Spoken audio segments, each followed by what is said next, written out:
Hey guys, JH, welcome to Practice Tee. Okay.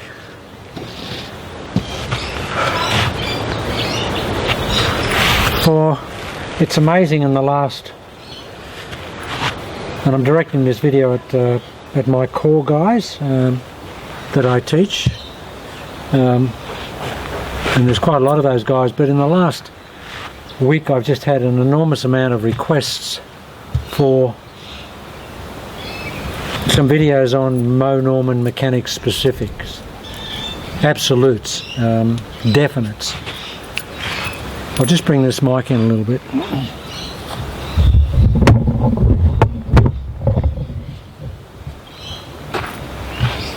And guys, it's I'm happy to do it because, you know, as far as I'm concerned, there are no mechanics as good as Mo Norman's. And some of the stuff that he did was quite unique, and there are some things in his golf swing that are quite specific. And a lot of the guys, like about 30 guys, have just said all of a sudden, I don't know whether they've just cottoned on to the fact that, you know, Mo was the world's greatest ball striker, or collectively talking they've you know, come to the conclusion that I spent a lot of time doing it, and I know a little bit about it, and I've always been very, very enthusiastic about it.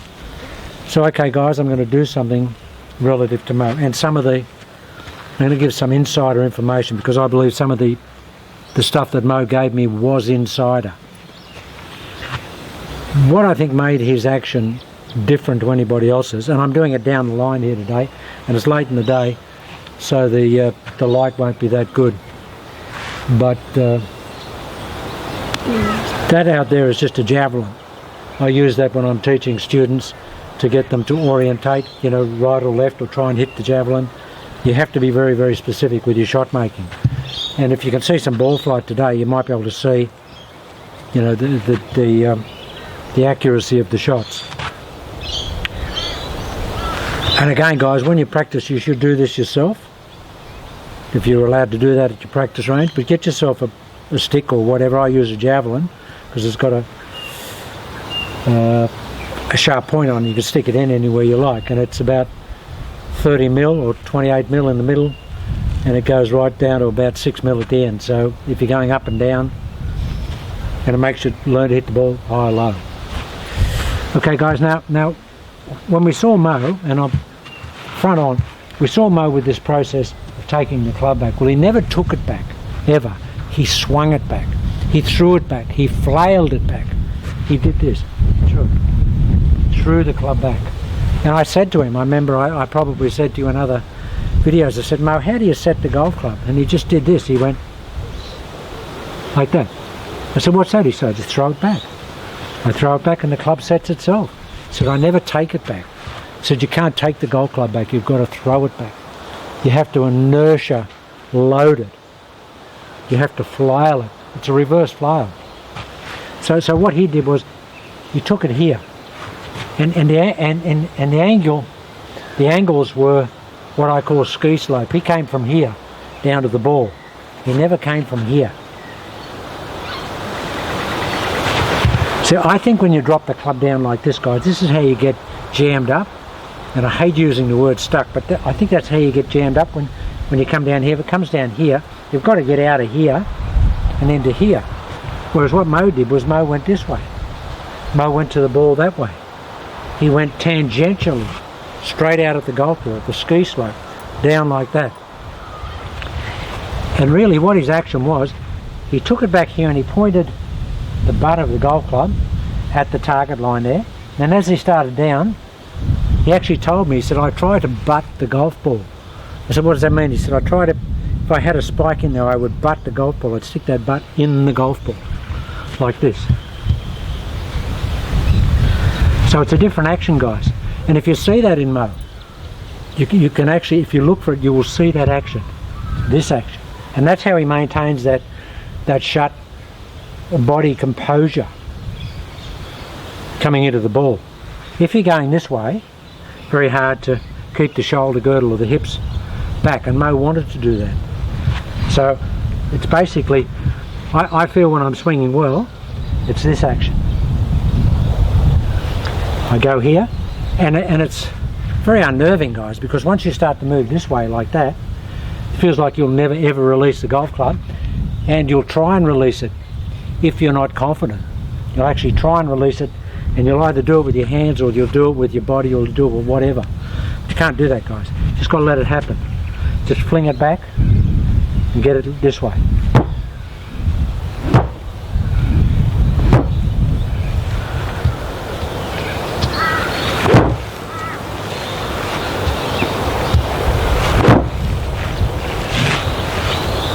It's this way. I call it a butting action. And of course the loads, guys, when you go this way, it's amazing the loads. As soon as I move that way, like that with these components, it drives the weight this way. It sets me up for this, to get into this position here.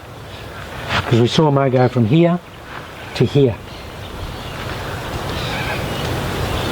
And one of the great things Mo said to me, I said, well Mo, just take me back to the beginning.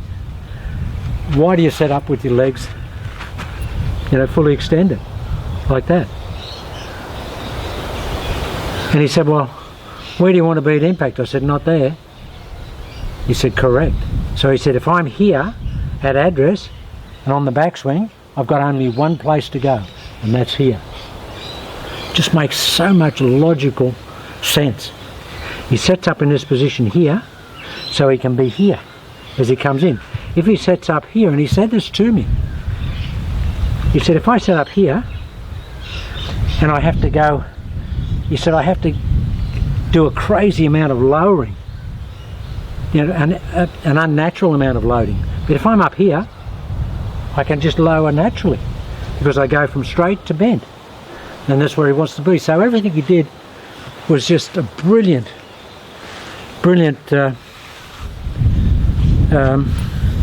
application of logic and golf swing science and mechanics. I don't set up with my legs fully extended. I have when I've done clinics, and when I first started teaching the system, when I came back from seeing Mo in 1990, and I came back and I opened the Mo Norman School, I did that. But I've got sort of a hybrid version.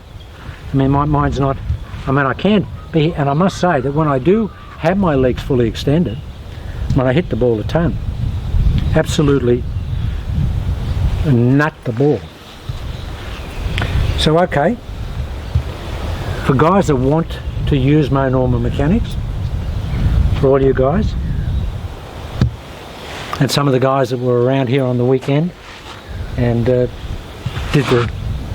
when we had the skills test, and it was very windy, and of course a lot of the guys saw me hitting the ball really straight with Mo Norman, and I reverted to Mo Norman because it was very windy and there was a fair bit of money on the line for the shot, so I didn't want to lose it. So, and this here is our indicator here, so I hope today you can see a little bit of ball flight. I'll get up here in the out of the shade. So guys, I haven't hit any shots today. I've just come home here, just took my wife out, and we've just been doing a few things, and so this is all dead cold, but I wanted to get something on video today. So what we're going to concentrate on, and for maybe this week it'll be Mo Norman Revisited, or Mo's Real Secrets Exposed, and this is definitely one of them, guys. This is this butting. We saw this many times when you asked Mo what was his magic down move. He said, was this. Well, I didn't see him doing that, but I did see him doing that. I did see him doing that. And I took that up with him. I said, Mo, do you actually feel that you do that? He said, yeah, it's a feeling. I said, yeah, but you don't look like that. You look like it's more tangential. It's more very severe into out. It actually just looks like this. And of course, we never put Mo, I never saw Mo ever on launch monitor, so I have no idea what his inside attack angle was. But you can see that it's because his address position, and he is single axis, that he's basically, it wouldn't be much. It would be I don't know, probably 5 to 6 degrees into out. Okay, we'll just hit a couple of shots here, and we'll use this pole here today as a reference. What have we got here? We've got a 6 iron here. And we'll just do a little bit of butting. I won't have my legs fully extended like Mike Moe. So that's a good thing about the Moe mechanics. You can see that ball flight, it's just perfect. It's gone straight over the javelin. First shot of the day, just dead flush centre, just beautiful shot. And that's the good thing about Moe's. And I never saw him hit scruffy shots even when he was dead cold. He never had to warm up. He would hit a few wedge shots, that type of stuff, but I've seen him pull the driver plenty of times, and I've seen him pull the 2 iron to show people. When people were struggling with a long iron, he'd just take their golf club and just blitz it like that. But guys, you've got to feel like this is a tennis ball on a piece of string. You have to flail the club back. Don't take it back. You know, Moe Norman never took the club back, and that's why he was in motion all the time. He was here, and then he kept the motion going, and he threw the club back, threw it back.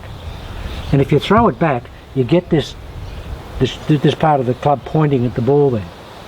That's the good thing about it. It basically does that.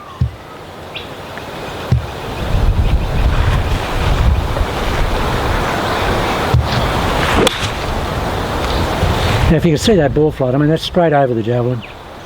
And they land down there in an area, there's 2 flags down there 12 yards apart today. Yeah, 12 yards apart. They're normally 15, but they're 12 today.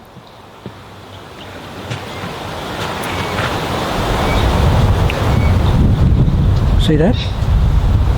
Okay, now we'll just do a little bit slower and a little bit more deliberate, but we'll really butt it hard.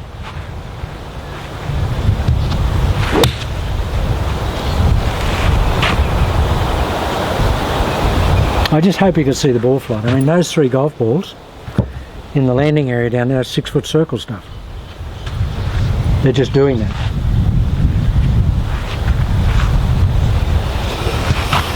And for buddies of mine that that know me from the old days when I had my teaching facility, the old javelin trick. I mean, I used a javelin trick back then, and it's good, guys. If you want to use that for teaching, because you've got to be really specific. That's about 15 metres out there, and I get occasions where I say, you know, you just want to hit it, you know, a foot to the right of it, or try and hit it this time, or hit it a foot to the left of it, or just over the top of it.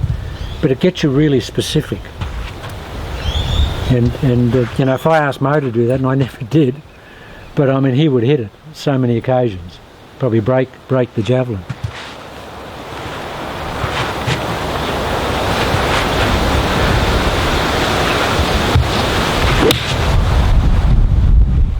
So there's, I don't know, 4 in a row. They're just perfect golf shots. I mean, you can't hit the ball straighter or flusher than that. And that's a very, very easy looking golf swing, isn't it? There's nothing special about that. If you want to learn it, guys, I find it easier to teach and to get people to learn with a longer club. You don't have to hit a driver, but hit a 5-wood or whatever. But you know, just grip the driver down. There's a palm tree down here at 230 yards, and it's only 12 feet wide, the foliage. I'll aim it straight at him. We've got a left to right wind here. You might be able to hear it on the thing here, but I've got to carry it, you know, 230. It'll go a lot further. It'll go out in the water at about 250, 260. But, you know, I want to carry it straight at that tree, and to do that I've got to basically hit it over the javelin. Now that's gone straight over the tree. That's 12 feet wide, the foliage, and that's gone, if there was a spike going up through it, that's gone over the top of it. It's gone through a corridor that big. That's the accuracy you can get with this golf swing, guys. And the thing I like about it, because we're only coming from one direction, here, you don't get these, or you don't get those. And that's why Moe didn't get that or that. He basically got it now. And this is a dead cold golf swing. Right, we'll just ramp this one up a little bit, and but in the same basic direction.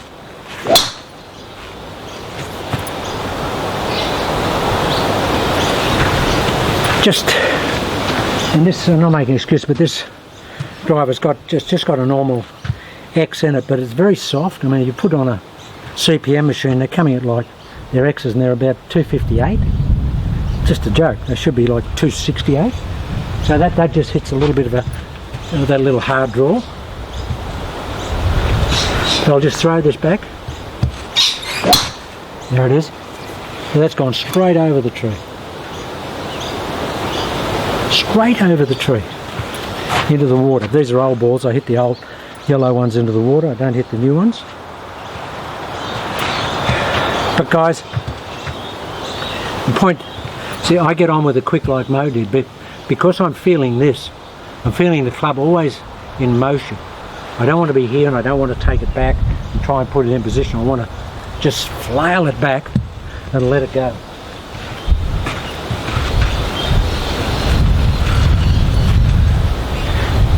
So I'll really try and ski ramp this one. I'll get the club actually moving this direction in my mind.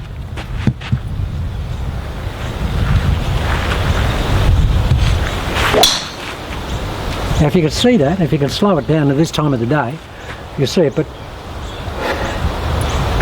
I mean, if there's a pelican down there, he'd have a sore head because it would hit him in the head 3 times in a row. This new Callaway driver is impressive, guys. It's, as Mo said, you only need a golf club an inch wide because that's where it hits. Absolutely where it hits.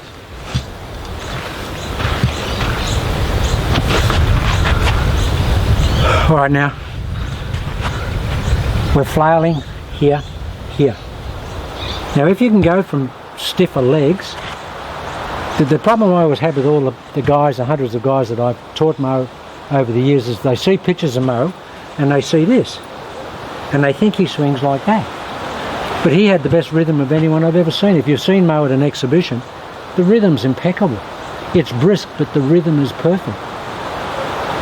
And I never saw Mo lose his balance. And that's why he could never mistime the ball or the shot. So this one will be, the legs will be a little bit stiffer.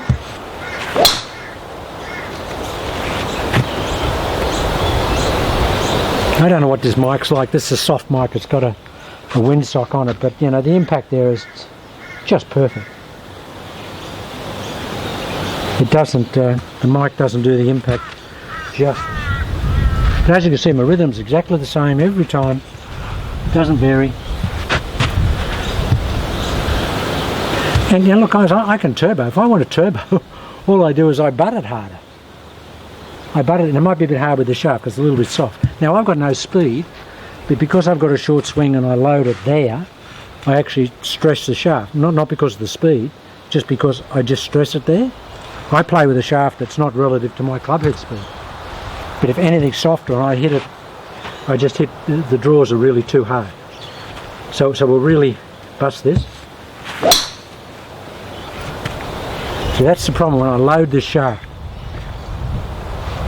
And I really try and load it like that.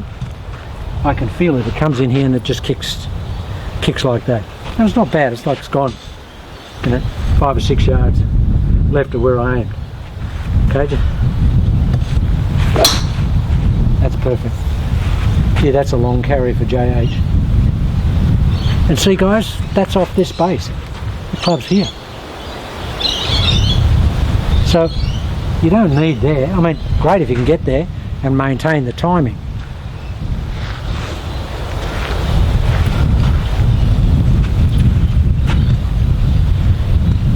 The thing that I noticed about Mo was he always had the club in the because he was left-handed and I'm not left-handed, but he always pulled the ball across with the left-handed hand. It was always there. Never took the left hand off the club. Adam Scott's a bit like that. So he's here, then the right hand goes on. Wow, that's just impressed with this golf club. With the right shaft can be great.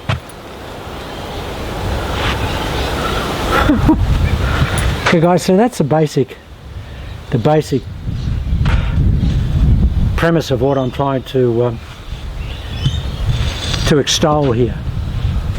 The club goes this way ski ramp attack. See my shoulders here. Goes this way. And that's how Mo gets the bent left leg, because he moves this way. Here, there, here. If you go there, guys, it's just got to do that, and we get that look with Mo, don't we? We get this, we get that. You even watch Mo in slow motion when he's hitting sand shots. He butts a sand shot. He does it with everything, guys.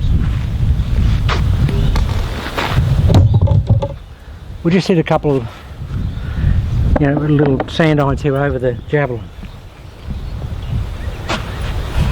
But exactly the same process. Just grip it down a little bit.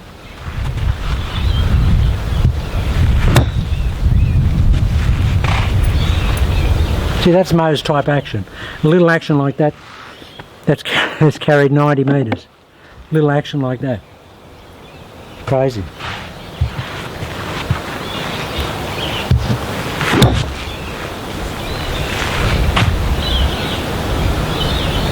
Now the only thing I find is that with a little shot, because there's not a lot of inertia on it, you've got to butt it more. You have to, and when Mo hit those shots, it was so crisp. It was just crack. It was amazing. Because he really did, here. Absolutely. Well, we hit a couple of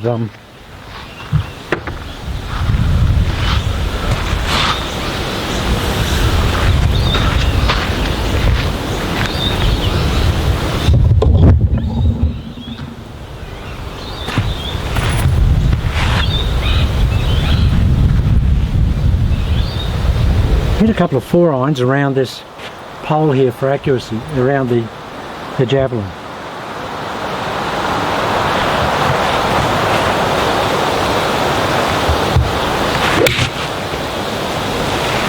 See, that's 4-iron, guys. That's just the most perfect. The only difference between that and the 6-iron, that's gone another 25 metres in the air.